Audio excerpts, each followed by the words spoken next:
Alrighty, guys, and welcome back to another episode of Giro Previews. Today we're going to have a look EF Education Easypost.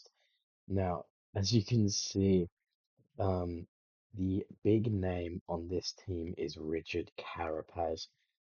Seems like it's going to be a sellout for GC. Can Carapaz go on one of his GC kind of runs and go for a couple of raid stages? I am extremely interested to see what he has to offer, being accompanied by some very strong riders. Casper Agren, Cepeda, Dual, Honore, all very recognized riders. Maybe not winning in their own right too often, but definitely very capable, accomplished riders who've been around for a while. Rafferty, Shaw, and Steinhauser. I don't know too much about them. Cepeda is probably, as well as Asgren, the biggest chance for a win out of the break, as far as I can think. Maybe Owen Doyle on something that's a bit climby, which we have a little bit of, with then a flat run into the finish in a reduced bunch sprint. He does pack a little bit of one. Now, for their goals, they have to be targeting. They'll probably go in targeting a top three on GC, maybe even coming home with the pink jersey with Carapaz, but I just don't think it's realistic. Roglic definitely goes in as the key favourite, but then you've got both of the Yates brothers. You've still got Jai Hindley, Danny Martinez, Bernal, Ahrensman, even people like Godu, Tabiri.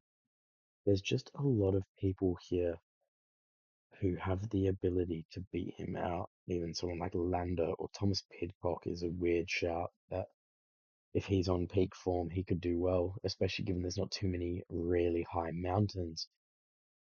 So I think realistically the aim should be a top three with a failsafe of top five. For this to be considered a success for them, they either need a podium with Richard Carapaz or higher, obviously, or a stage win. If they can get a stage win and then a top five, at worst top 10 if he's on really bad kind of legs, top 10 on a stage win, you'd say is all right. Top five on a stage win, you're happy as. You're coming home, you're happy, you're going for a cheeky run around celebrating. There's not much diversity in the squad in regards to kind of going another direction. They really are all in for Richard Carapaz.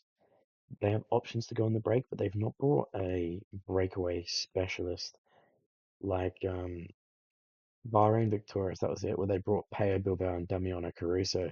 They're very capable of helping Tiberi and High Mountain, but they are just going to go off in breakaways and go for stage wins.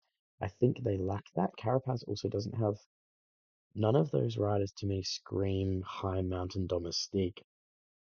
I feel like they could leave Carapaz exposed on a stage like stage 20, where you go over the top of the Sestriere and then you go back down.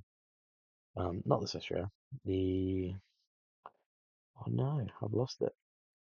Sorry, I'm just pulling it up in front of me. Stage 20, something like the lost me.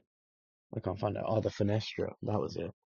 Fenestra is the finish line. It's like when you go over the top of the Fenestra, that's going to lose all of his teammates. And if that goes over in a small group, or he has to chase back on, having no riders coming from behind is going to be tough, and he could lose time on the descent and on the maybe 5 or 10 Ks of slight climb on the way to the real base of Sestriere.